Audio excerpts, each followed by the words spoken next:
Você está no Arco 43, o podcast educacional da Editora do Brasil.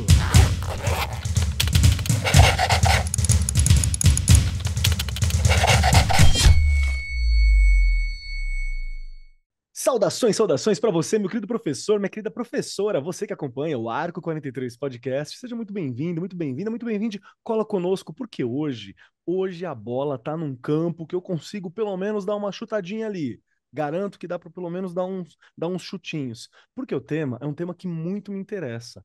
Hoje nós vamos conversar um pouquinho sobre filosofia para crianças, ou como ensinar o pensamento crítico desde cedo. Essa é uma pergunta que eu acho extremamente relevante, que a Regiane trabalha com criança e temos um convidado muito especial para mim também, que está aqui hoje para conversar conosco. E para começar, ela, a minha musa da educação, mas também é a minha Sócrates, o pilar da filosofia para o meu coração aqui. Regiane Taveira, aquela que me ensina, me ensinou e me ensinará muito sobre educação e educação para crianças também, porque é uma área que nem sempre eu estou atuando. Seja muito bem-vinda, Rê.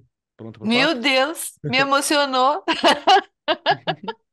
Geralmente os ouvintes e as ouvintes aqui sabem que eu, né, agora ele me emocionou. Que eu tenho tanto a aprender, Keller, tanto a aprender, não é? Eu penso assim, como é difícil nós colocarmos para fora o nosso pensamento, as nossas reflexões. Então, eu acho que é muito, muito mais difícil a gente conseguir fazer com que aquelas nossas crianças saiam da caixinha muito melhores que a gente. Então, eu acho que é um caminho assim difícil de percorrer, não é impossível, mas a gente precisa ter etapas, aprender bastante, estudar, não é? Eu acho que é por aí. Mas eu vou parando porque nós temos alguém que vai nos ajudar. Aliás, você, né, hoje é um dos que vai nos ajudar bastante. Não contem com muito disso. Brincadeira. Estamos aqui para fazer o melhor. Muito obrigado, Rê. E convido também para compor esta mesa o meu amigo pessoal, o André Manuel do Nascimento, que é formado em filosofia pela Universidade de São Paulo, mestre em filosofia pela Unifesp, professor de filosofia no Colégio Renascença, também em São Paulo, e também atuante em outras escolas particulares na região do Alto Tietê, e também atua na rede pública estadual aqui em São Paulo também. Seja muito bem-vindo, André. Obrigado por topar esse papo. Pronto para conversar, querido? Bom, gente, é, obrigado primeiro, né, pelo convite para poder participar do programa com vocês.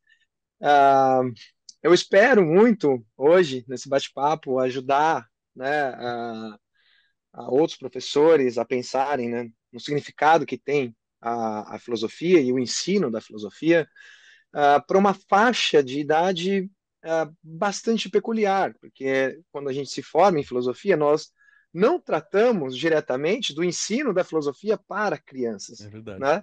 Nosso público direto é sempre o aluno do ensino médio, pessoas que estão ali, né, com, ah, digamos assim, com um olhar um pouco diferente, né, do mundo infantil, e que portanto, para ensinar filosofia, né, para essas pessoas, acaba se tornando também um papel diferente. Né? O professor tem um papel diferente no ensino da filosofia, no ensino médio e da filosofia para crianças.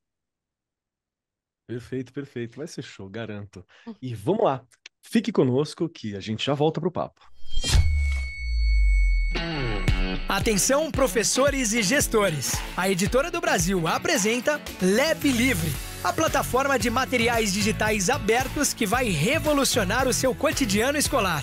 Com simuladores, atividades interativas, jogos, materiais audiovisuais e muito mais. E tudo gratuito para você.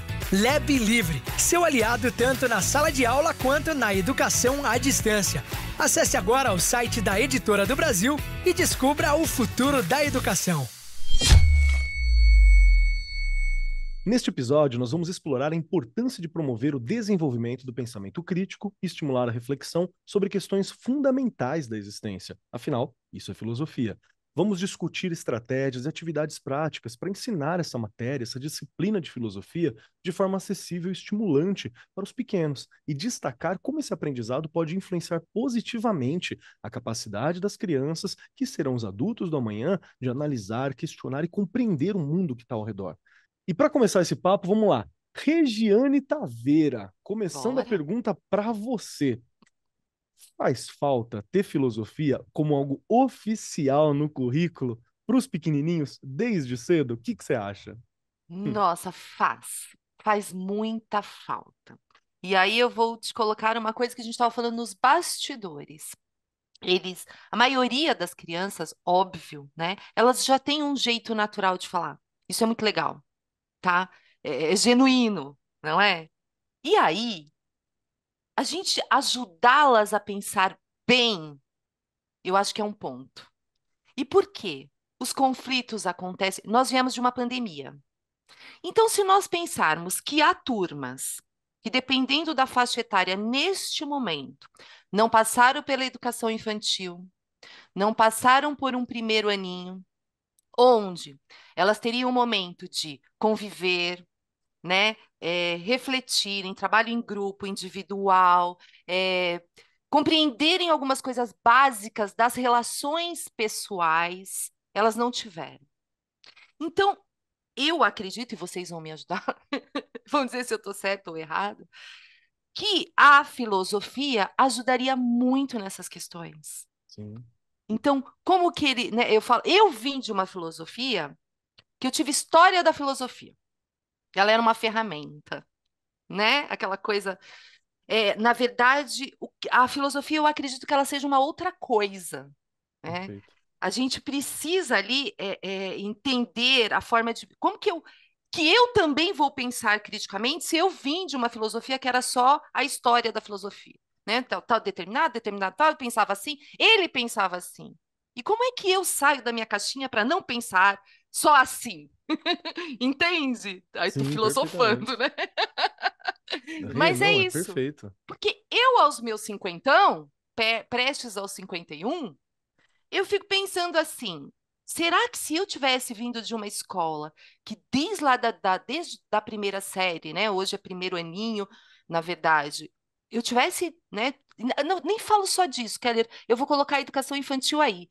Porque Tá. já há pessoas que colocam que é super importante. Pisou na escola? Vamos ajudar essa criança a pensar bem, né? Não é ensinar a pensar, tem uma diferença. É ensinar a pensar bem, né? Porque você consegue ir mediando. O professor hoje é isso, né? Ele é um mediador. Então eu posso te garantir que faz muita falta.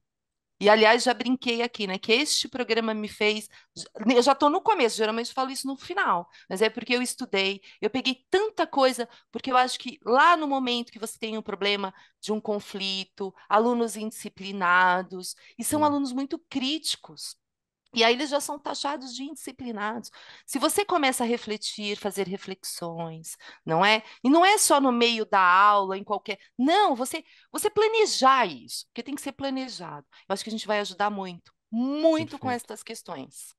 Perfeito, perfeito. Você teve uma fala que eu acho que ela foi muito inteligente, Rê, porque é uma reclamação que é um ponto que estudantes de filosofia, professores de filosofia, também falam muito, que às vezes acontece de que na escola, mesmo no ensino médio, você não tem um ensino sobre um ensino de filosofia, você tem um ensino de história da filosofia, né? Onde a gente conversa mais sobre, tal coisa aconteceu, fulano de tal falava isso, fulano de tal falava aquilo. E é legal, claro que é legal, mas não é necessariamente a ferramenta que ajuda a desenvolver um pensamento crítico ou uma capacidade de análise. Então, eu já vou puxar para o nosso filósofo de plantão hoje aqui, o senhor André Nascimento, para me ajudar a pensar numa questão, André. Você dá aula de filosofia já há muito tempo, mais tempo do que eu, inclusive, né? Foi uma das pessoas que, quando eu comecei a pensar em falar de filosofia, em fazer a formação em filosofia, o André foi uma das minhas referências já há muito tempo. E Rapaz. foi, pô, e me ajudou bastante no começo. Responsabilidade. E me ajudou bastante no começo. Mas que aonde eu quero chegar? Que quando a gente fala do ensino médio, meio que é esperado, como você falou logo na sua apresentação, que a gente trabalhe com filosofia, porque já é o momento em que o estudante ele está interagindo com diversas facetas do mundo, ele está com questões no mundo real mesmo, né? Porque alguns já estão trabalhando, principalmente na rede estadual, quem está nas redes particulares também pode estar trabalhando, ou ambos estão Uhum. buscando os estudos já para uma intervenção no mundo, né? Uma formação profissional, algo nesse sentido. Quando nós falamos para crianças, já é uma outra questão, porque é um outro momento da vida e eu sinto que às vezes tem até um pouco do receio de como eu vou ensinar. Porque até o linguajar filosófico, o aparato, o nome dos filósofos, não é exatamente algo Uhum. amigável quando você fala É. sobre para uma educação de crianças, né, uma educação infantil. Então eu quero te perguntar o seguinte: você já trabalha com filosofia a partir dos anos finais, né? Você já tem esse trabalho. Então, como Uhum. que a filosofia pode ajudar as crianças a desenvolver esse pensamento crítico, essa capacidade de análise, na tua experiência? Bom, vamos lá, né? Vamos. É, o que a gente precisa pensar aí, em primeiro lugar, né, é o lugar que a filosofia ocupa no rol das demais disciplinas, né? Então, desde cedo, todos os alunos aprendem história, todos os alunos aprendem as ciências em geral, né? A gente chama de ciências da natureza, eles aprendem geografia, vão aprender a estrutura da língua, gramática, né, literatura e etc. E a filosofia, ah, bom, enfim, por conta de questões históricas, ela ficou fora desse rol de disciplinas que os alunos precisam aprender, né? Quando ela retorna ali, né, a partir de meados ali dos anos 2000, 2005, 2008, né, ela se tornou obrigatória, né, depois deixou de ser obrigatória de novo, mas quando ela volta ali, eu era estudante nessa época, né, nós começamos a pensar, né, o que nós poderíamos fazer para que a filosofia fosse, é, não que fosse, mas que tivesse um papel tal qual o das outras disciplinas dentro da escola, né?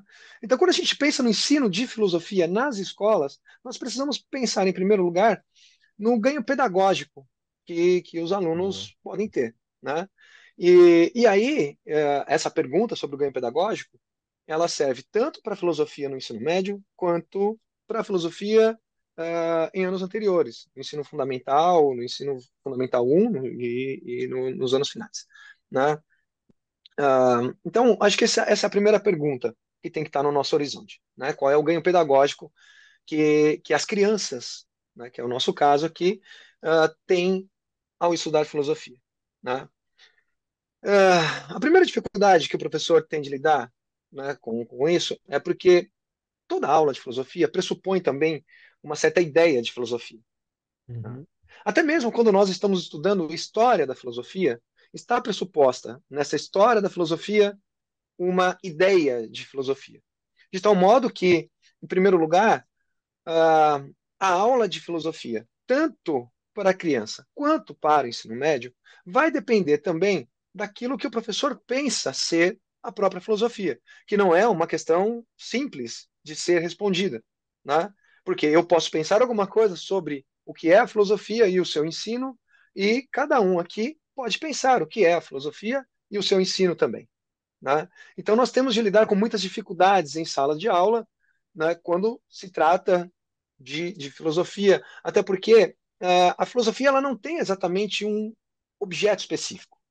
Quando o professor de história vai dar aula num sexto ano de história, ele sabe exatamente o que ele vai dar, né? Então, sei lá, ele vai pensar o que chamamos de pré-história, vai apresentar aquilo ali para os alunos, depois ele vai falar dessa passagem, dessa pré-história, para a história e etc, né? Agora, o professor de filosofia não tem exatamente esse objeto. Eu não vou começar dando aula, né, de história da filosofia.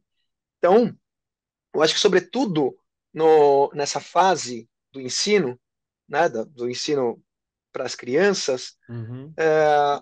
o ensino da filosofia é, tem uma função importantíssima que bom, em primeiro lugar, eu acho que, e aí já entra naquilo que eu penso sobre filosofia também, né? Por Uma favor. das primeiras coisas que acontece nessa passagem, sobretudo, né, do que eu estou falando aqui, né, dessa passagem do Fundamental 1 para o Fundamental 2, os estudantes têm ali uma nova percepção de mundo que ainda é estranho a eles, né? E a fase anterior também tem um estranhamento, né? Ah, e o papel da filosofia nesse contexto, ela está, em primeiro lugar, em dar uma significação para esse mundo que está sendo descoberto pela criança, Boa. né? É, e de que modo, né? Então, a filosofia pode apresentar, né? Pode dar essa significação, né? Bem, o mundo se apresenta para as crianças eu acho que sobretudo para esse princípio da adolescência, como um caos, né? E por isso que tanto a criança quanto o adolescente ali, inicial, ele ainda se pergunta muito sobre o que é isso, o que é aquilo, o que é aquilo outro, né? Ele tem essa curiosidade, né? Que é essa a curiosidade, acho que da qual Aristóteles fala na metafísica, né? Que todo homem tem por natureza o desejo de conhecer. A gente percebe muito nas crianças esse desejo pelo conhecimento, né? Então, eles estão se perguntando, mas por quê? Porque o mundo, para eles, está ali, é um caos, né? E eles estão buscando o significado quando eles perguntam o que é alguma coisa.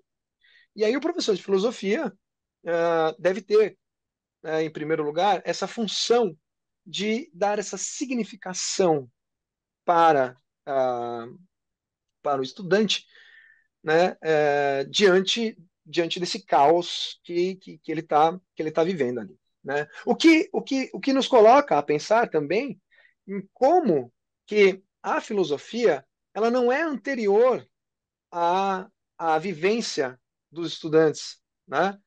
Ela vem depois disso, porque os estudantes vão levar para a sala de aula tanto no ensino médio quanto, né, e eu acho que, sobretudo, né, nas primeiras fases do ensino, o estudante leva para a sala de aula uma coisa que um amigo meu, que terminou uma pesquisa recente, né, sobre ensino de filosofia, chama de fissuras, né? Nós temos fissuras na existência. As crianças têm fissuras também nas suas existências. E elas levam isso para a sala de aula, né?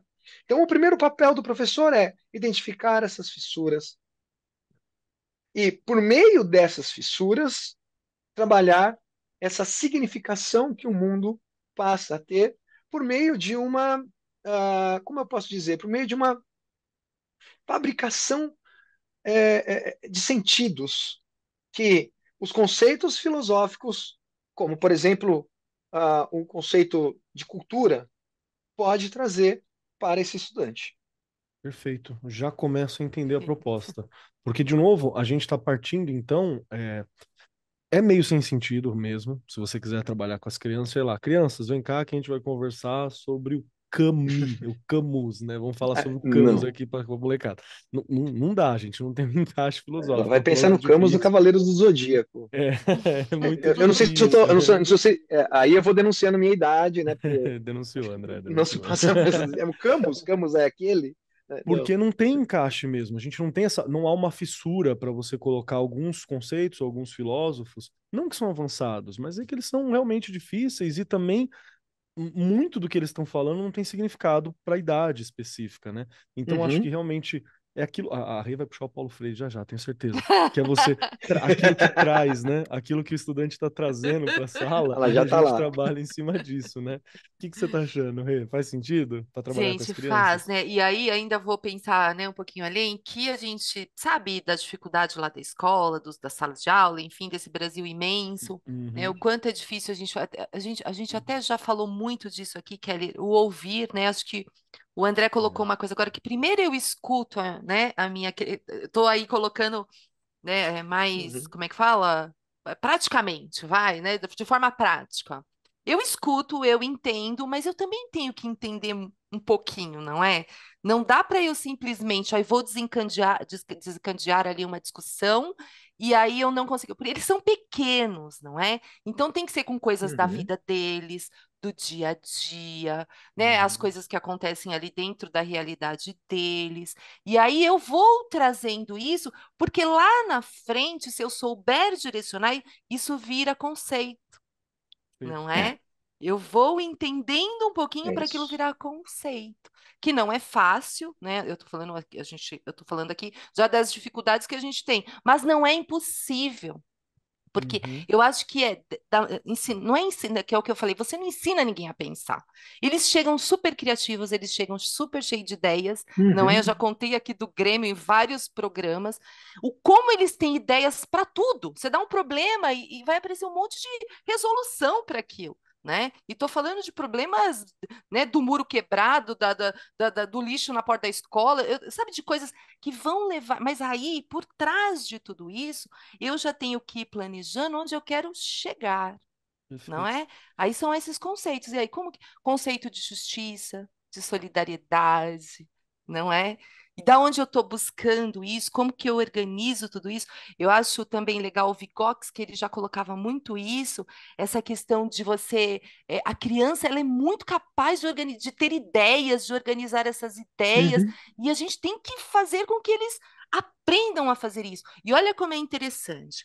Ele chega lá no ensino médio já com um pensamento mais ou menos formado, né? Não vou dizer fechado, porque todo mundo está aberto para o novo, Sim. quebrar paradigmas, enfim. Mas já é muito mais difícil, eu acho, né? Se você vai chegar no ensino médio, ele vai ter só filosofia no ensino médio, e parênteses aqui, né? Queriam tirar a disciplina lá atrás, enfim. Não vou nem discutir isso aqui, que senão eu vou ficar nervosa. Enfim, né? Onde ele só tem. E ainda queriam tirar, tá bom? A filosofia, e vocês, né, se eu estiver errada, por favor, me corrijam, ela é uma ferramenta, não é? E importantíssima. Sim. Então, por isso que já até quiseram tirar, não é? E se você, já pensou você ir trabalhando esse menininho desde a educação infantil, óbvio, que nem eu falei aqui, com planejamento, onde eu quero chegar, não é? Tudo organizadinho. Aliás, né, Keller, já fica aí uma ressalva. Lá na BNCC, que é o mínimo que a gente tem que ter, o mínimo não é um currículo, lembrando disso, já deveria estar muito bem colocado lá, desde a educação infantil, Perfeito. não é? E me corrijam se eu não estiver compreendendo. Eu vou só fazer aqui um apanhado para ver se eu entendi. E pensando na minha condição de professor de filosofia já no ensino médio. Quando eu chego no ensino médio, que o estudante chega na minha mão para ter aula de filosofia, eu preciso dar ali as condições da história da filosofia, eu preciso dar as reflexões que são possíveis, e eu vou precisar praticamente fazer uma construção desses conceitos dentro de uma visão filosófica, que ele já tem esse conceito, vários dos conceitos já está vivendo. Então, sei lá, ele viveu uma injustiça, ele viveu uma justiça, ele viveu uma questão do estudo, uma questão do não estudo, ele viveu coisas. Só que ali é onde eu vou precisar fazer essa busca, né, dessa vivência e puxar para conceituar ele dentro de algo um pouco mais sério, um pouco mais formal, que é o que a filosofia pressupõe, né? E isso, detalhe, um parênteses aqui para você, professor, que está ouvindo a gente nesse momento, e incentivem as suas escolas a trabalhar filosofia. Os últimos 3 Enems que nós tivemos, caiu muita coisa de filosofia, muita coisa de sociologia na área de humanas. A gente não teve tanta história assim, mas teve bastante filosofia. Eu me lembro que nesse último foi o quê? Foi 12, 13 questões específicas, mais algumas correlatas com outras matérias, assim. Então foi muita coisa. Então, E não voltando, apenas o Enem, né, Keller? não apenas o Enem. A O Enem é FUVEST, a uma, o FUVEST FUVEST também, o sempre ano teve. passado, né, é, a Unicamp, o Unesp, enfim, os três, né, daqui de São Paulo, os três principais vestibulares daqui de São Paulo, estão focando cada vez mais, né, na filosofia, sociologia, mas é muito mais também por essa capacidade de análise crítica que a filosofia e a sociologia, Perfeito. enfim, acabam, né, desenvolvendo, exatamente porque, de novo, né, a filosofia, ainda que a sociologia tenha um objeto, é uma ciência, né, mas a filosofia, ela reflete sobre todas as ciências e por isso que acaba ficando, né, fácil você lançar uma questão de filosofia junto com a de história, junto com Algo a de correlato. sociologia, junto com, né, exato. É verdade. E é nesse ponto mesmo, pega muito com aquilo que eu quero dizer. Porque me parece mais trabalhoso para quem está no ensino médio ter que, para um professor que vai estar no ensino médio, fazer esse apanhado por essa generalização Uhum. na palavra, mas por essa abrangência dos conceitos filosóficos, né, até puxar para a vida. Agora, se eu vou dar aula para um estudante lá na escola da Ri, que teve aula com o André desde pequenininho, na hora que eu falar, lembra lá da questão de justiça, Delícia. ao longo do tempo, ele já vai ter colocado ou compreendido situações de justiça e injustiça, por exemplo, uma discussão filosófica, no futuro. Então, eu ganho tempo, ganho atenção, ganho uma série de coisas, e o estudante ganha um fortalecimento teórico, inclusive, para quando ele vivenciar algumas dessas situações. É mais ou menos isso, André? Tá fazendo algum sentido o que eu tô falando? Perfeito. Ou você acha que viajei? Não, não, é isso mesmo, Keller. E você sabe que enquanto você foi falando, eu fui me lembrando da primeira vez que eu tive contato com um aluno que tinha tido aulas de filosofia desde o primeiro ano do ensino fundamental, né? Foi num colégio aqui em Suzano, e eu, enfim, eu tinha sido contratado neste colégio para dar aulas de filosofia e eu ia trabalhar com filosofia para criança, né? Que inclusive tinha sido ideia de um professor de história que eu tive, né, nesse mesmo colégio, né, o Jorge Miklos. Um abraço, Jorge. Que, que ele me dizia, em primeiro lugar, ele falava, não, é importante para as crianças que elas saibam, desde o ensino fundamental 1, que eles saibam quem foi, pelo menos quem foi Platão, Aristóteles e tal. Mas na minha cabeça, não é isso que interessa, não é isso que importa, né? É menos saber quem foi Platão, quem foi o Aristóteles, mas pegar alguma ideia que eles possam ter trabalhado lá atrás e que eu possa trazer para o universo infantil, traduzir para o universo infantil, de modo a dar significado a alguma questão que esse aluno tenha uh, naquele momento. Tá? Uhum. E a primeira vez que eu tive, então, contato com um aluno assim foi com um aluno do nono ano, que tinha estudado num outro colégio, né, e depois foi para este outro que eu estava trabalhando naquele momento. Ele teve, então, aulas de filosofia desde o primeiro ano, e aí eu comecei a notar que a maneira como aquele aluno específico argumentava era diferente da maneira de argumentar, de estruturar as ideias, né, de dar Uhum. um significado àquilo que eu estava tentando dizer a eles. E aí eu perguntei para esse aluno, eu falei, poxa, mas de onde vem, né, essas ideias que você tem? Porque não é comum, né, sua idade e tal. E aí ele me disse, ele falou, olha, não, eu tive aula de filosofia desde o primeiro ano Olha que do fantástico. ensino fundamental, né? E aí eu comecei a entender, porque eu também tinha um certo preconceito como estudante de filosofia, né, de que esse negócio de filosofia para criança não dá certo. Porque, o que se vai ensinar? É filosofia, é esta filosofia dura, né, que a gente acaba trabalhando no ensino médio, né, a filosofia dos conceitos, entender o que o Platão entendia sobre o conceito de justiça, né?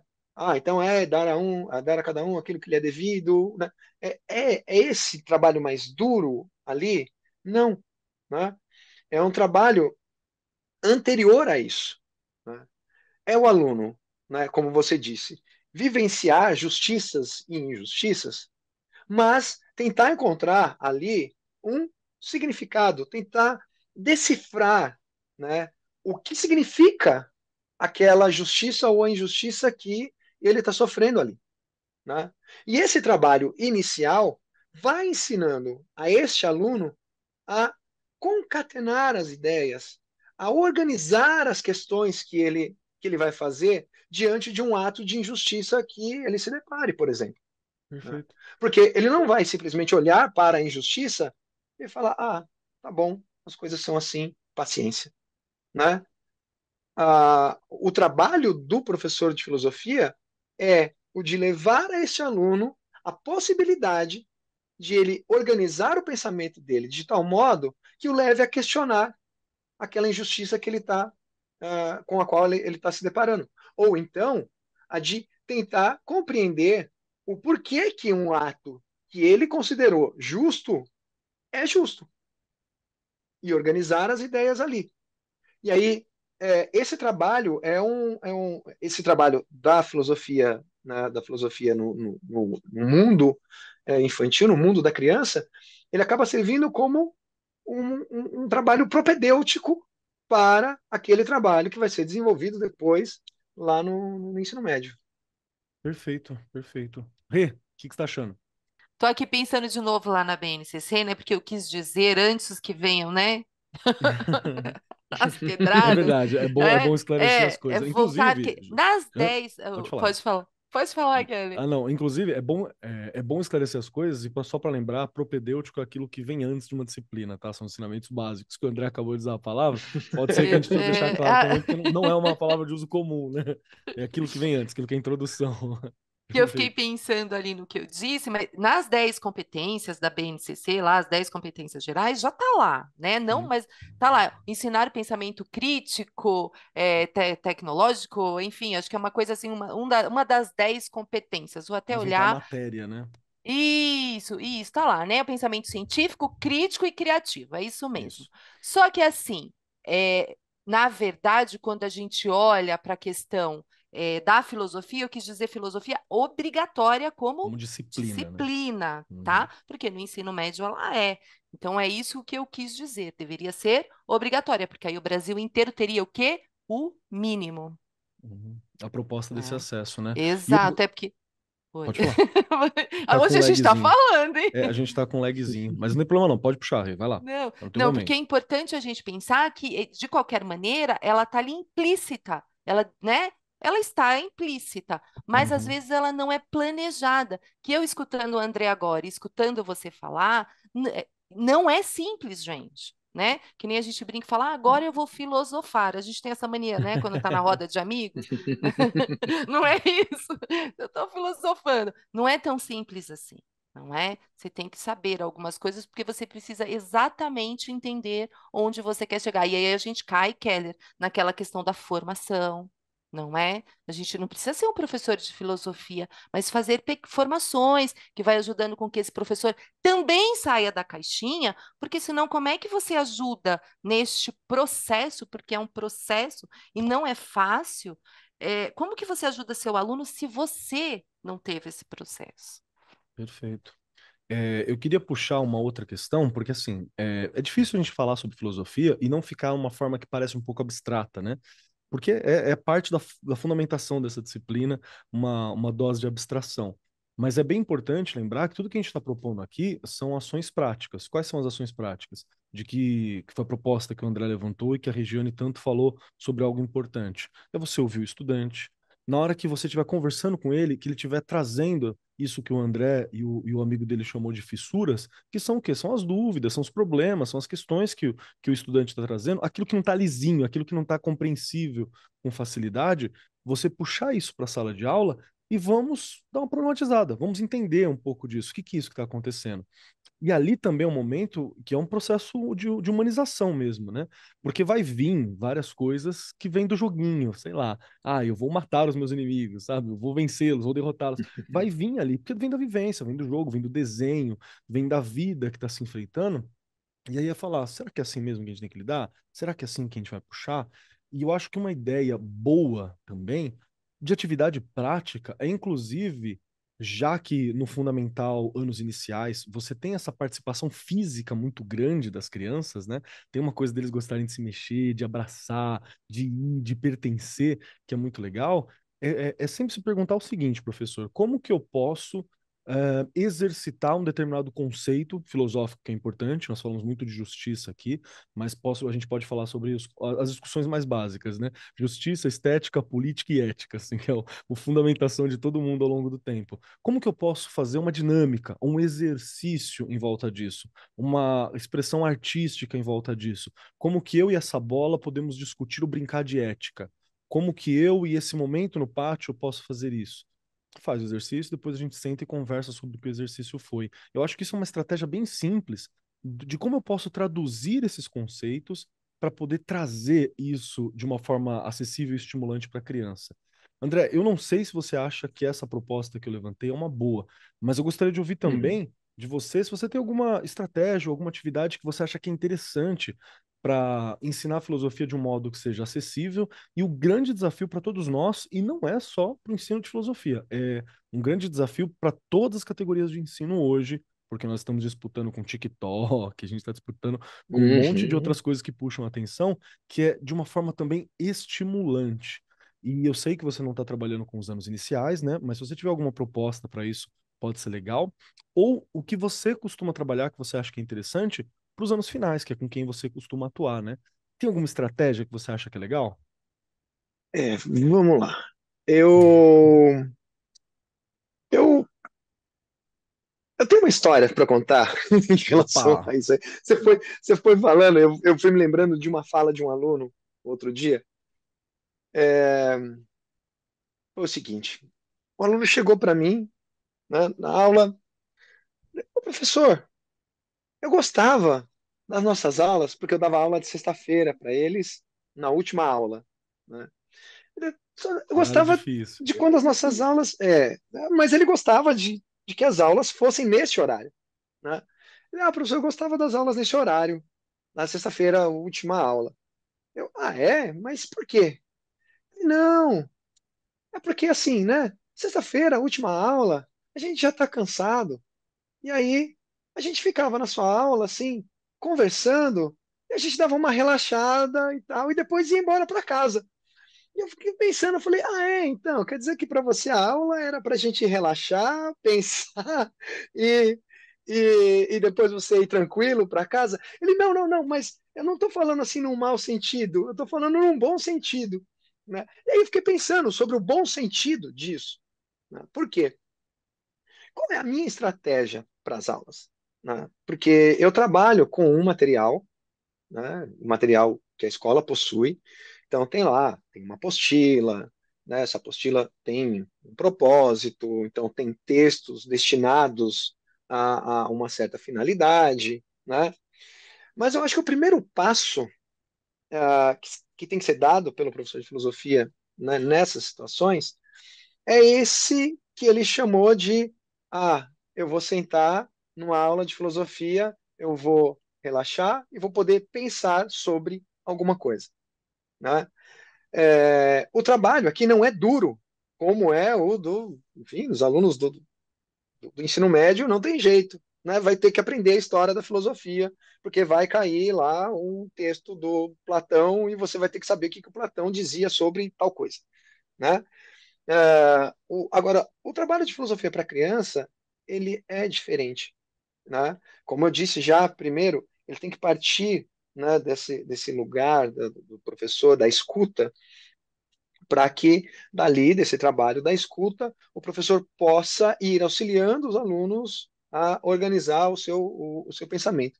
Uhum. Então, eu tenho alunos, né, que estão no sexto ano agora, que eles já entenderam qual é a proposta da aula, e eu chego na sala e a sala já está organizada, né, porque eles já organizam as carteiras em círculo, porque, bom, não faz o menor sentido eu querer dialogar com os alunos sem que eles possam se olhar, né?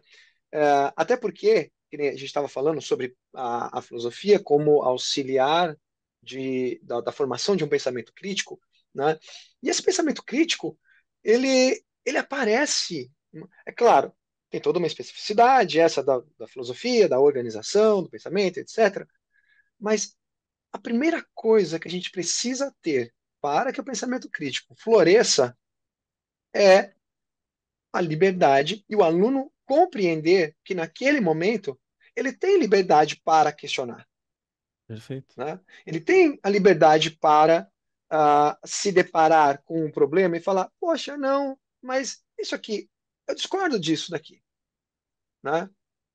Porque como eu trabalho, e aí eu acho que meu trabalho já é um pouco mais facilitado, exatamente por eu trabalhar nos anos finais, eu consigo trabalhar, por exemplo, a partir de leituras de textos, né? Leituras de textos que vão trazer um problema para eles e a partir desse problema, a partir dessa problematização que o texto traz para eles, a gente vai né, dialogando, e neste diálogo, esse processo de formação do pensamento crítico, né, até mesmo o da própria organização do pensamento, né, dos alunos, ele vai se formando, sem brincadeira, é meio que naturalmente, né? A gente poderia discutir se, né, o pensamento, se a linguagem e etc., porque o pensamento ele se estrutura por meio de uma linguagem, né? Isso é importante, né? Por isso que os alunos precisam verbalizar aquilo que eles estão pensando, seja oralmente, seja por trabalhos manuais, né?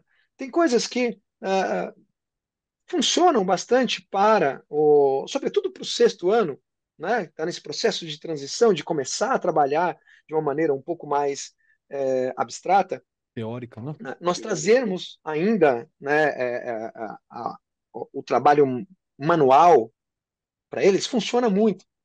Eu, por exemplo, estou trabalhando no sexto ano agora, a ideia da cultura e do papel que a escola tem no desenvolvimento da cultura.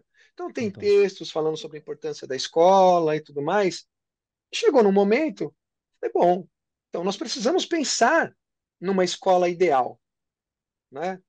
E aí, eu estou trabalhando, né? Eu passei um trabalho para os alunos, para eles, em primeiro lugar, pensarem essa escola, o que teria na escola ideal deles, e aí agora eles estão desenhando, pintando essa escola ideal. E começam a aparecer coisas muito interessantes, né?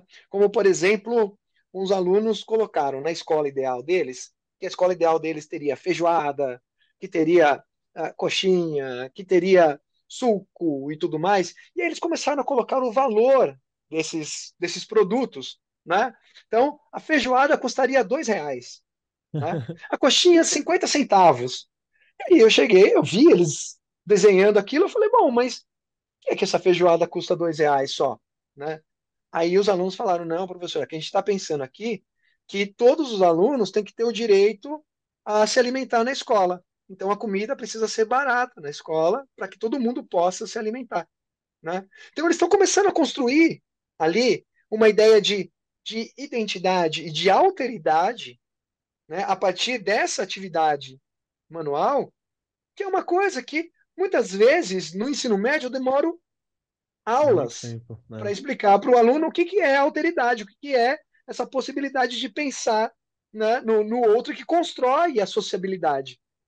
E os alunos estão fazendo ali, por meio de um trabalho manual simples, né, a construção dessa ideia de que o outro importa, Com naturalidade, olha que legal. E a com outra estratégia, eu naturalidade. acho que está dentro do que o André falou também, caso o professor fique na dúvida ou o material, dá uma olhada nas habilidades que são propostas de serem trabalhadas, né? E pensar como que eu posso testar essas habilidades mesmo, como o André mesmo puxou, que é a ideia de trabalhar uma alteridade, né? Uma proposta assim.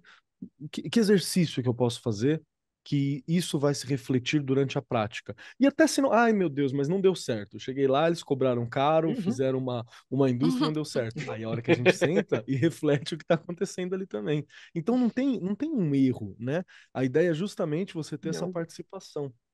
Tá gostando, E, Rê? Faz sentido pra você? e levar as crianças, é o que eu falo, é o que a gente discute sempre e fala muito lá com os pequenos, né? Quando você consegue levá-los nesse imaginário infantil, Boa. que é o momento que isso, Uhum. eles voam, né? E também essa coisa a gente tem vários diálogos ali com eles, mas eu vejo nessa faixa etária específica de primeiro a quinto ano, ali, né, meus meninos de 6 a 10 anos, essa questão do diálogo investigativo mesmo, deles, Uhum. o que é a prática do questionamento. Vamos dizer assim, se eu ensino meus pequenininhos, né, a irem desenvolvendo essa questão para eles viajarem nesse imaginário, irem compreendendo algo que é desconhecido. Olha como isso é maluco, né? Olha eu aqui Sim. pensando. Mas aí eles vão indo embora, gente. Aí você começa, sem querer fazê-los, a ter a conhecer um pouquinho, a estar, né, conhecendo filosofia, mas através, na verdade, ali da curiosidade, vou usar essa palavra, não é? E aí, com o tempo, isso vai se transformar naquilo que a gente falou. Eles vão entender de onde aquilo foi originário, e aí Verdade. eles chegam lá no conceito. Não sei se eu falei besteira. Não, não, Eu fui perfeito. escutando Não. vocês e fui viajando com os meus pequenos, porque a gente viaja mesmo, né? Porque ontem eu fui assistir olha, uma coisa, eu fui assistir uma aula do primeiro aninho, né? 6 anos, eles acabaram de chegar na escola, não é? E eles estavam fazendo recorte, né? E a professora, excelente, Tereza, nos escuta, enfim. E ela desligou os ventiladores. Está quente, gente. Só que ia voar tudo. Imagina uma sala com quase 30 pequenininhos de 6 anos recortando, um recorta de um jeito, outro de outro, enfim, né? E aí o questionamento era que estava quente. A professora fez uma hora assim. Eu estou derretendo, eu não estou aguentando mais. Vamos recortar logo para que eu possa ligar os ventiladores. E a gente ainda na fase do aquecimento corporal, não é só global, né? E aí o menininho fez assim: não, você não pode estar derretendo, você não é um sorvete. Ai, que bonitinho. Gente, entende? Aí ela fez, gente, mas eu ri tanto que ela fez, mas é que a gente tem uma idade que a gente fica tão quente que parece que a gente está derretendo. Aí as meninas, gente, eles são muito espertos. Uma menina fez assim: eu ainda não estou nessa fase. E uma outra ela fez: eu estou igualzinho à minha mãe. Entende? Olha que Mas olha bonito. quanta coisa você pode ir puxando, não é? E eles podem Sim. falar. Você percebe que naquela sala eles podem falar, não é? Depois eu saí da sala, ela foi explicar a questão do estar quente, por que que ela usou esse termo e por que que, né? Perfeito. Já Entende? aproveita e já Porque puxa a aula, né? Professor polivalente já aproveita ali, já isso, fala, ó, ciência, a não gente está é? conversando isso aqui, quando a gente fica mais Uhum. velho, você já começa a conseguir Isso. espalhar. Gente, E muito bom. você acabou de falar, Rê, uma outra coisa que eu acho que é muito importante também e que vai auxiliar muito, tanto no ensino de filosofia para as crianças, quanto auxiliar as outras matérias. É a possibilidade que a filosofia, assim como o projeto de vida, que é outra coisa que eu defendo bastante por aqui, é como os dois servem também como embasamento, muitas vezes, para trabalhar com outras matérias, como eles têm uma potência multidisciplinar também muito forte. Então, é possível que o professor de filosofia fale, estamos discutindo alteridade, sociedade, participação em tal local. E os outros professores conseguem levantar algumas questões. Se você está sabendo que em história está falando sobre tal ponto, sei Perfeito. lá, estão conversando sobre Antigo Egito, então a gente vai discutir sobre como no Antigo Egito você tinha essa centralização na figura do faraó e o povo não tinha tanto espaço, né? A gente fala sobre participação, sobre espaço, quem tem o direito à voz. Então você tem uma série de ferramentas, porque a filosofia ela é um trunfo. Ela é um trunfo muito forte para você discutir e desenvolver também o indivíduo. E eu quero puxar mais uma questão para o André aqui, que a gente não está dando tempo para o André respirar hoje, que é uma questão que eu Bora acho lá. importante. Eu vou para além do professor. Porque dentro da escola a gente tem uma porção de adultos, né? Uma porção de pessoas. E Uhum. aqui tem um ponto que eu acho que ele é muito bacana. Porque assim, na hora que nós começamos a ensinar filosofia, a gente precisa garantir algumas coisas. O direito à voz, né? Que você vai sentar para ouvir o que o estudante está propondo, que você vai tentar, ao menos, considerar as propostas que estão colocadas, que ele não está ali como um número, né? Porque toda filosofia é um processo humanizante, né? E a gente está fazendo isso um pouco mais cedo, inclusive ali, puxando para a molecada. Qual Uhum. que é o papel do adulto nesse processo? Porque é aqui que eu acho que é um ponto. Porque é muito fácil para quem é adulto falar assim, ai, que bonitinho, fica quieto, né? Ah, é legal, senta lá. Ai, que da Exatamente. hora, olha só que bonitinho. Não, não quero saber. Que- Então, é. isso é uma questão, porque vai englobar a escola inteira, né? Como que Aham. nós, enquanto adultos, não professores de Perfeito. filosofia, ou outros membros da comunidade Uhum. escolar, porque todo mundo educa dentro da escola, quer você queira, quer Sim. não, você faz parte do processo de educação que está ali, como que a gente pode estimular essa curiosidade, questionamento nas crianças, de uma maneira que seja saudável, eficiente e que a gente não pode? Porque na sala de aula, às vezes, funciona bem. Aí a gente atravessa a porta Uhum. da sala, né? Nós não estamos praticando aquilo que nós estamos levantando dentro da sala. É uma questão complexa. É, ela é complexa. Mas vamos pensar no seguinte, né? A gente já conversou aqui sobre essa curiosidade natural que as crianças têm, né? Então, estão lá. perguntando, perguntando, perguntando, perguntando, perguntando. Muitas vezes, nós adultos, diante da enxurrada de perguntas que as crianças vão jogando para cima de nós, é, a gente quer acabar logo com aquela conversa, né? Não, eu quero encerrar isso aqui. E aí vem as respostas. Ah, por que que isso aqui? Ah, porque sim, né? Ah, mas o que que é? Ah, isso aqui não te interessa. Ah, mas por que que isso aqui aconteceu? Ah, porque Deus quis, né? Então, nós adultos, nós temos de compreender que nós não podemos frear essa curiosidade natural das crianças, né? É, porque quando a gente freia essa curiosidade das crianças, vai chegar num ponto que ela já vai internalizar aquela resposta que sempre foi dada para ela, aquela resposta curta, ah, porque sim, ah, é porque Deus quis, ou é porque, sei lá, alguma resposta mais simples, que não satisfaz a curiosidade dela, né? E ela vai falar, ah, bom, já que a resposta que vai vir é essa, eu não vou mais perguntar, É. eu não vou mais questionar, eu não vou mais estranhar o mundo que está ao meu redor, porque as pessoas que estão ao meu redor não querem que eu estranhe esse mundo, né? Aliás, esse conceito de estranhamento que é tão importante para a filosofia, né? Que é o taumatzen grego, né? Que é o espanto, que é o espantar-se com as coisas que estão ao seu redor e transformar isso em um pensamento filosófico, né? Em um pensamento crítico, porque esse pensamento crítico ele se faz a partir da não aceitação das coisas que estão ao nosso redor, daquilo que aconteceu ao meu lado. O meu amiguinho aqui, eu me lembro de, de uma imagem, né, dessa de injustiça, não, de quando eu estava na quinta série, um amigo meu apanhou da mãe, né, na frente de todos os colegas, com varinha de marmelo. Ai. E eu me lembro, aquela imagem continua nítida na, na, na, na minha mente, 30 anos depois, né, 32 anos, para ser mais exatos, 32 anos depois, está aqui na minha mente, mas por quê? Porque aquilo me espantou. Porque eu entendia aquilo como algo errado. Porque eu não vivia isso em casa, não vivia essa violência em casa. Aí, de repente, ver alguém sofrendo aquele tipo de violência, né, na escola, na frente dos colegas, e tudo mais, eu falo, não, isso está errado. Né? Isso está errado. Eu me lembro de eu chegar em casa, contar para minha mãe que aquilo estava errado, que aquilo não poderia acontecer e tudo mais. Mas é natural dos adultos, nesse instante, pensar: ah, não, mas esse é um problema daquela mãe e daquele filho, você não tem que se meter nisso. Né? É verdade. Você não tem que pensar sobre isso. E conforme o tempo vai passando, se essas são sempre as mesmas respostas, a gente deixa de fazer as perguntas. A gente deixa de se espantar com o mundo.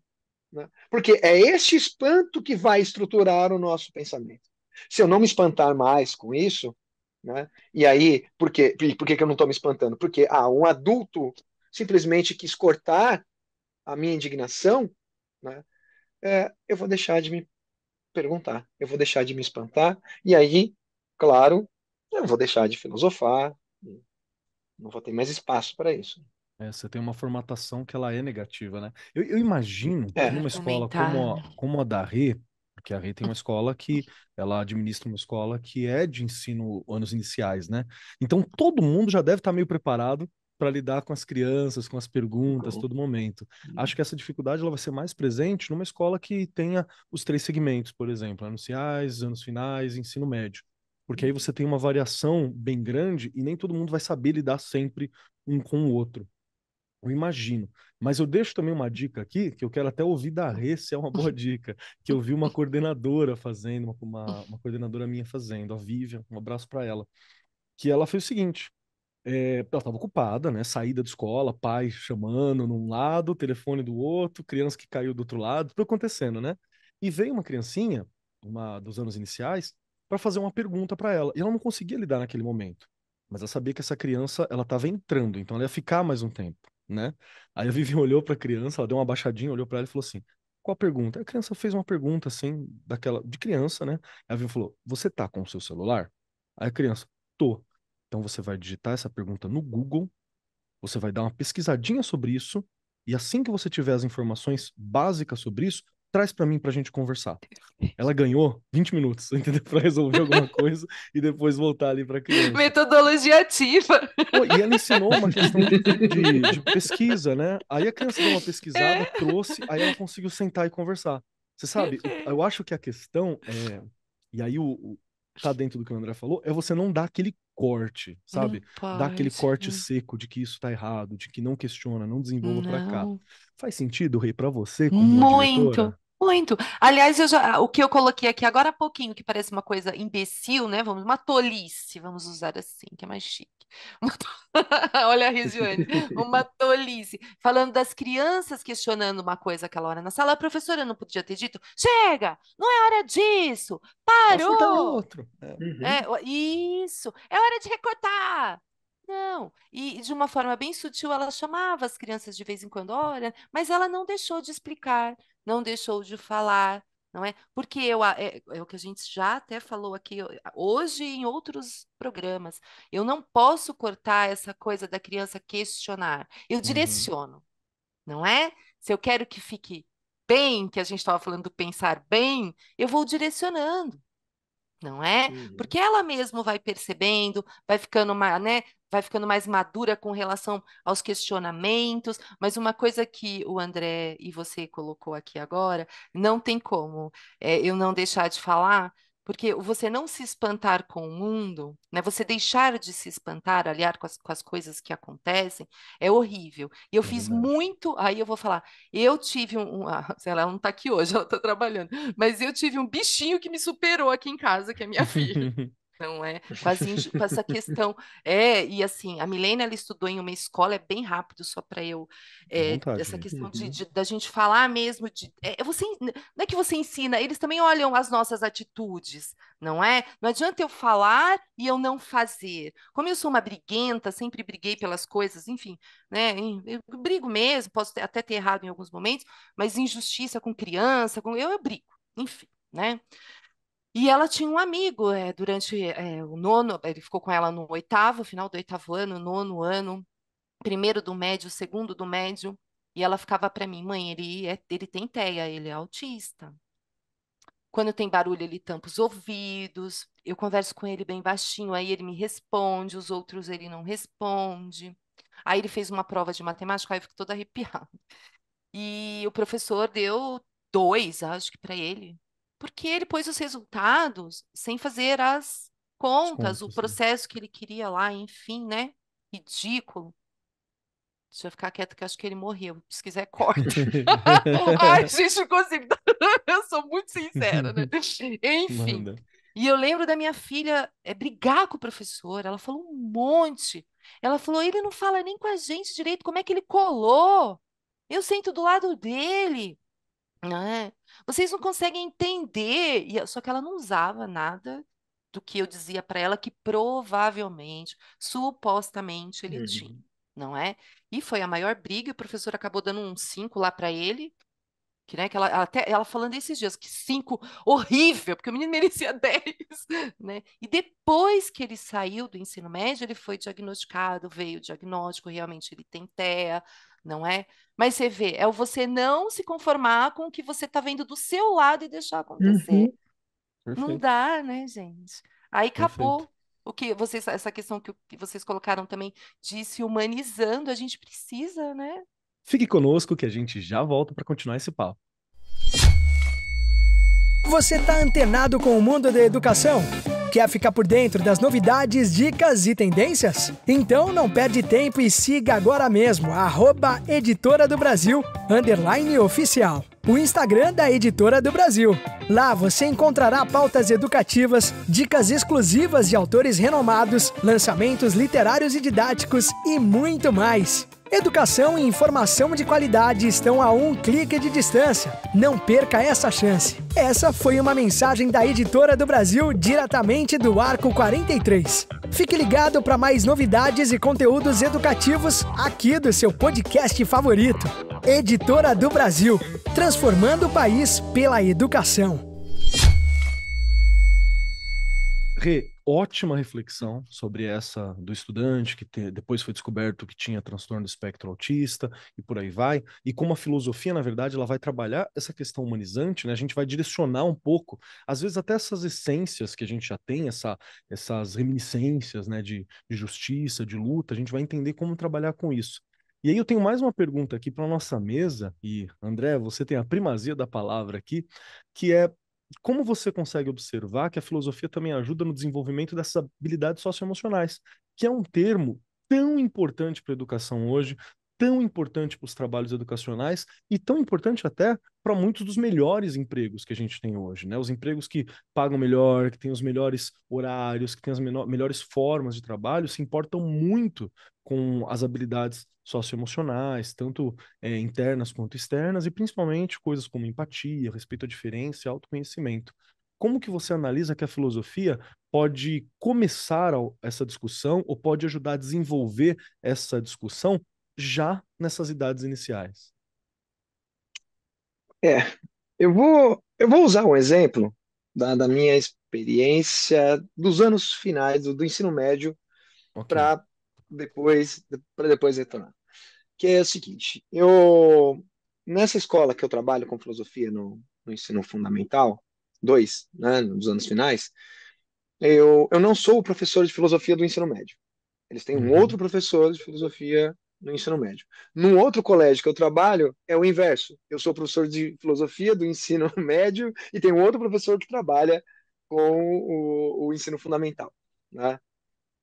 Só que nessa escola que eu trabalho, né, como professor de filosofia, nos anos finais, eu depois continuo com eles no ensino médio, exatamente com projeto de vida, e tem um outro itinerário que eu dou lá para eles, que é de filosofia e literatura, né, mas trabalhando um pouco a ideia do que é escrita literária, enfim, trabalhando escrita literária com eles, né. É, é muito comum os alunos continuarem me chamando de professor de filosofia, mesmo trabalhando com Outra matéria. o projeto de vida, né?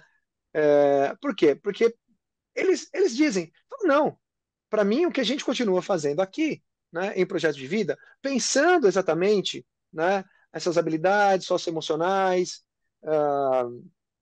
ah, pensando, continuar pensando o mundo, né, enfim, a maneira como a gente se relaciona, temas que são caros, que são importantes para a vida deles ali, né, como amor, como liberdade, etc., né, continua funcionando para eles como se fosse algo do mundo da filosofia, né? Não é uma disciplina separada, não é o projeto de vida que é uma outra coisa, né? Por quê? Porque nesses anos de filosofia, né, de filosofia no mundo da infância, né, da filosofia para a criança, estas questões socioemocionais aparecem constantemente, né? Elas estão sempre presentes ali. Exatamente porque a gente parte dessas fissuras, né, que os alunos trazem e eles vão trazendo muitas questões, né? Não é raro os alunos nos encontrarem nas redes sociais, né, Instagram, enfim, essas coisas, e daqui a pouco aparece uma mensagem inbox, professor, eu tô É com um verdade. problema Um aqui, dilema, né? porque eu tô. E aparece, vão aparecendo esses dilemas, tudo mais. Agora, é interessante uma coisa que você falou, é que os empregos e etc. estão exigindo, né, cada vez mais uma habilidade de lidar com essas questões socioemocionais. E eu digo mais, não são apenas os empregos, etc., né? Tem vestibulares de algumas universidades particulares em São Paulo que estão exigindo isso do aluno, né? Teve um vestibular de uma faculdade, né, de medicina em São Paulo, que a prova era eles simularam ali, né, uma situação em que você seria um médico e teria de dizer para a família ou para o paciente que ele tinha uma doença grave. Como é que você vai fazer isso? Como é que você vai fazer isso sem ter empatia, né? Como é que você vai fazer isso sem levar em consideração os sentimentos daquela pessoa que está ali na tua frente, né? E simplesmente vai virar, não, ó, você está com doença tal, tal, você tem tantos dias, né? Então, porque cada vez mais se exige que a gente saiba cuidar do outro, né? E, e uma das principais habilidades, né, que é a filosofia, a filosofia para criança, né, enfim, para os adolescentes ali, né, iniciais, tem, é essa a de levá-los cada vez mais a pensar, a estruturar e a lidar com os problemas do cotidiano, os problemas da vida, os problemas da existência, né? Os problemas humanos. Porque, assim, tem certas coisas que são necessárias para a vida. A administração, o direito, a medicina, né? As ciências da computação, tudo isso são necessárias para a vida. Só que, para que a gente está fazendo aquilo ali? É exatamente para para desenvolver, né, algo que é anterior até mesmo ao desenvolvimento da medicina e etc., que é a nossa humanidade. Perfeito. Né? É, tá lá, a medicina é necessária, a engenharia é necessária, né? Ninguém aqui vai viver só de filosofia, né? É impossível. Então, tudo isso é necessário para a vida. Só que a gente tem que saber o porquê o para que eu estou estudando medicina, né? É porque tem alguma coisa que é anterior ao desenvolvimento da medicina, que é a nossa humanidade. Então, é para eu entender, sei lá, o amor, é para eu entender a justiça, a beleza, né? Porque isso é humano, vem antes das ciências, né? Antes de, de outras coisas que são necessárias para a vida, né? Então, essas habilidades socioemocionais, elas sempre estão sendo tratadas, né, nas filosofias para criança, também é tratado, né, por meio ali no ensino médio. E tem algumas escolas que têm no fundamental também, né, projeto de vida, é, porque essas questões socioemocionais elas são fundamentais para nós, não porque ou vai me dar um emprego, né, ainda que vá dar, né, mas é porque é, é da humanidade. Perfeito, perfeito. E bate muito também com outro programa que nós fizemos há um tempo atrás, que foi o Arco 43199, com a presença do queridíssimo José Moran, quando a gente falou sobre inteligência artificial, né, como que o professor usa. Eu me lembro que uma das falas do Moran, não sei se está no ar ou se foi uma conversa em off que a gente fez, foi justamente do ponto que a inteligência artificial vai ajudar a gente em várias coisas, né? E esse ponto humano é algo que ela ainda não tem essa habilidade, Uhum. que dificilmente a gente vai conseguir programar isso de uma maneira satisfatória, né, nos próximos anos, mas que é justamente esse cuidado, esse toque humano. Porque para todos os outros a gente vai ter técnica, ciência, forma, né? Mas isso que nos define enquanto humanos é algo que nós procuramos em outro humano muitas vezes. Perfeito. Já está Perfeito. dando o nosso horário aqui. Então, deixa eu já te avisar uma coisa, André. Quando nós estamos encerrando o programa aqui, tem 3 perguntinhas que nós fazemos para todo mundo que está presente nessa mesa e você já se Uhum. prepara porque elas são muito difíceis. A primeira delas é se você gostou do programa. A segunda é onde que eu te encontro, como que eu sei mais sobre você, sobre o seu trabalho, como é que eu acho você. E a terceira é uma dica, um pedacinho seu para ficar junto conosco ao longo da semana. E para dar tempo do nosso convidado pensar, Regiane Taveira, você Bora. gostou do programa? Onde eu acho mais sobre você e que dica que você vai deixar conosco hoje? Se eu gostei da nossa tarde filosófica, quero Os café. bis, não é? Foi uma delícia, né? E só encaixando aí que a gente falou aqui tantas coisas, né? Mas falando dessa questão um pouquinho das competências socioemocionais, fica aí alguns verbos que nós usamos aqui: o raciocinar, o refletir, o pensar, o sentir, o acolher. Então, quando você pensa em tudo isso, não é? Que a gente consegue falar da filosofia e colocando esses verbos na conversa, nada mais é do que a gente estar ali trabalhando já com as competências socioemocionais, que são importantíssimas, não dá para a gente deixar de pensar de jeito nenhum, não é? E eu estou aqui no Arco 43, estou lá no Instagram, estou lá no Facebook, e eu vou. Não tem como, né, Keller? Você já adivinhou no meio do caminho, né? Mas eu vou. Uma coisa que eu adoro, já não tem como você ler, reler, e tem tantas anotações aqui. E não te deixa, né, pedagogia do oprimido. Acho que todo professor, todas as pessoas que trabalham aí na área da educação, né, não adianta vir falar mal do Paulo Freire para mim, que, né, vai sair feliz na discussão, que eu não posso falar besteira. Leiam, por favor, leiam, não é? E aí eu vou deixar uma dica aqui que não adianta, eu estava procurando algumas coisas lá na escola e eu lembrei eu deixei até anotado enquanto eu estava estudando, fica aí para os anos iniciais, para a gente puxar algumas discussões, né? Um filmezinho, um curta pequenininho que chama Agir pelas Emoções.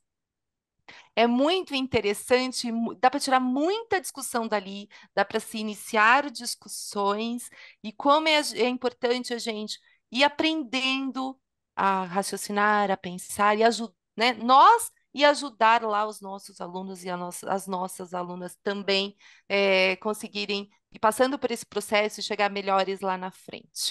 Foi uma delícia, gente, adorei, foi muito, muito bom.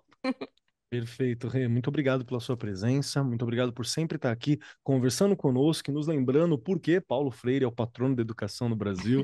Obrigado por estar sempre disposta, conversando sobre o futuro da educação e pela sua preocupação com os pequenos lá na sua escola, fazendo o possível para tornar uma escola que ela é sempre acessível, desenvolve, mantém o espírito crítico. É maravilhoso. Obrigado, viu, Rê? Obrigada aí. Espero que tenha dado tempo do nosso convidado pensar. Senhor André Nascimento, chegou o momento das 3 perguntas finais para você. Primeiro, se você gostou do programa. Segundo, onde eu acho o André, se o André quer ser encontrado também, né? Pode ser que você fale, não me encontrem. Tá por aí a possibilidade. E terceiro, uma dica, um conselho. Pode ser qualquer coisa, meu querido. Pode ser uma música, pode ser um livro, pode ser um pensamento, uma frase, um filme, algo que seja um pedacinho seu que possa ficar ecoando em nossos corações e mentes até o nosso próximo programa. Bora lá, André. Bom, em primeiro lugar, queria agradecer muito ter participado, né, pelo convite, né? Queria agradecer o convite e dizer que eu amei a nossa conversa aqui, né? É, é, ela, a gente sempre sai diferente, né, de conversas, a cada instante, a cada segundo, nós estamos nos transformando e eu saí, né, transformado desse nosso bate-papo aqui. Então, obrigado por isso, obrigado por me permitirem pensar sobre a minha própria prática, que eu acho que é super interessante, porque muitas vezes a gente vai trabalhando, e a gente não pensa sobre aquilo que a gente está fazendo, né? E a possibilidade de pensar sobre a prática é algo fantástico, né? Bom, as redes, infelizmente, eu não tenho, eu tenho o Instagram, eu tenho o Facebook, nem sei se as pessoas ainda usam o Facebook, né? Ah, não tenho TikTok, nem nada disso. Mas as minhas redes, enfim, são sempre particulares, nunca pensei em fazer nada, né? Uma rede, sei lá, criar lá um perfil do professor André, né? Eu não tenho o perfil do professor André, só tenho lá o André Nascimento, as pessoas podem me encontrar assim no Instagram, né? Então, as redes não tenho lá, né? Muitas redes. E uma parte de mim, né? É, bom, eu acho que a principal parte de mim é professor. De tal modo que eu sempre estou pensando sobre a minha prática, estou sempre pensando sobre aquilo que me levou a ser professor. E aí, é claro, né, eu vou chover meio que no molhado aqui, porque tem um filme que eu acho que diz muito sobre mim, sobre o que eu penso da educação e etc. Embora haja muitos filmes sobre educação que eu poderia elencar aqui, mas tem um que me toca desde a minha infância, que é o Sociedade dos Poetas Mortos, né? E especificamente um trecho do Sociedade dos Poetas Mortos né, em que o Mr. Keaton, né, feito pelo saudoso Robin Williams, ah, ensina os alunos o sentido da poesia. Por que a gente cria poesia? Não é pela beleza, não é por nada disso, né? E ele diz que a gente faz poesias porque é da raça humana fazer poesias. É da raça humana pensar o amor, pensar tudo aquilo que uma poesia pode nos trazer. Mas a pergunta que fica lá, e eu acho que é essa pergunta que eu poderia deixar aqui para até o próximo programa, que é: se a poesia é da raça humana, todos nós somos poetas. E qual é o verso que eu quero deixar para que as outras pessoas possam me ler no futuro? Então, qual é o nosso verso? Perfeito, perfeito. André, obrigado pela presença, obrigado pelo seu tempo. Muito obrigado por ser esse amigo de tantos anos, viu, que me ensina tanto como me ensinou nesse bate-papo aqui hoje. Obrigado por essa sensibilidade. Para quem fica naquela de que não, a filosofia é só a razão é muito mais do que só Hum, a parte do intelecto, né? A razão ela passa pelas emoções e isso é importante a gente entender. Ela é essa ferramenta de compreensão. Obrigado por essa sensibilidade e muito obrigado por me lembrar desse filme maravilhoso que eu vou ter que assistir de novo, Meu Capitão. Garanto, viu? Obrigado, viu, é. meu querido? Valeu demais. Chegou então minha vez, né? Eu quero dizer que eu adorei esse papo, né? Eu tô conversando aqui nesse momento com pessoas que são muito amigas, são pessoas que eu gosto muito, tenho o prazer de estar conversando com a Rê, tenho o prazer de estar conversando com o André e toda a galera que tá aqui por trás também da equipe, nos auxiliando nesse momento. E você, meu querido ouvinte, que a gente já é amigo mesmo que eu não te conheça, a gente tá aqui junto, você tá ouvindo a minha voz desde sempre, a voz da Rê aqui junto, os nossos convidados. Então é muito importante também poder trazer essa prática, essa reflexão para vocês. Então eu simplesmente amei esse papo. É um daqueles que realmente revigora o nosso dia a dia e o nosso coração para a prática educacional, que às vezes é doída. Não vamos dizer aqui que não é, que são só flores, porque não são. Às vezes é doída a vida da educação, a vida dentro da pedagogia, a vida dentro do estudo, dentro do ensino, e é por isso que essa poesia, esses momentos, são tão importantes para a gente, né? Quem quiser me encontrar por aí, Marcos Keller, na maioria dos lugares, Cobb Keller lá no Instagram. Lembrando que é um Instagram pessoal, mas que de vez em quando eu converso sobre algumas coisas. E me aguardem no TikTok, hein? Vou fazer aqui a promessa. Tem que botar lá no TikTok alguma coisa falando de filosofia que eu tô sentindo falta. Tem que conversar sobre os podcasts lá. Me dá mais um tempo aí, dá mais uns 2, 3 meses que sai. Um dia, calma. Mas me aguardem, vai chegar. E eu gostaria de deixar, para quem se interessou e não for da área de filosofia, eu gostaria de deixar um livro que, inclusive, o André foi a pessoa que me entregou esse livro há um tempão atrás, quando eu comecei a dar aula de filosofia, porque minha formação inicial foi em história, né? E eu me formei em filosofia e eu não lecionava. Que é um livro que eu gosto muito, chamado Textos Básicos de Filosofia dos Pré-Socráticos a Wittgenstein. Foi escrito pelo Danilo Marcondes em 1999, já faz algum tempo, mas esse livro tem uma coisa que eu acho muito potente, que é o texto original e com perguntas para você se fazer sobre aquele texto. Então, ai meu Deus, eu não conheço nada de filosofia, eu não sei nada sobre. A minha dica para você é pega o texto que tem questões e temas para discussão, dá uma lida nessas perguntas, enquanto você estiver lendo o texto original, escrito por aquele filósofo, você começa a se fazer aquelas questões. É uma forma de você se relacionar com os textos originais, que eu acho que é uma potência importante e que às vezes a gente está perdendo, né? No mundo de tantos mapas mentais, resumos que são necessários, a gente não pode perder de vista também as reflexões originais, eu acredito. Trabalhei muito com revisão para ensino médio, algumas dessas questões também, para cursinho, que eu acho que é muito legal. E foi, se eu não me engano, uma das primeiras vezes que eu tive o prazer de ter contato com fragmentos do texto A Náusea, do Sartre, que é muito bacana também, e que eu achei muito legal na época que eu estava fazendo essa leitura. Enfim, fica uma dica para vocês, é fácil de encontrar por aí, nos sebos, e por aí vai. Acho que é um tema que é muito bacana. No mais, não esqueça de nos seguir na rede social. Ai, Keller, adorei esse papo, gostei muito. Como que eu faço para saber mais? vai lá no seu Instagram, digita @editora do Brasil _oficial, que você vai ficar por dentro de tudo que está acontecendo no meio educacional.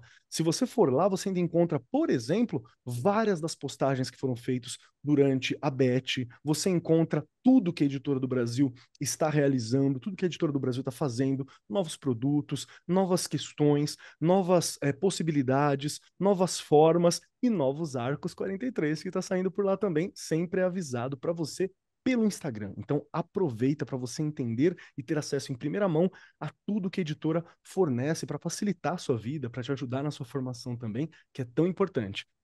@Editora do Brasil Oficial. No mais, eu sou o Marcos Keller e até semana que vem.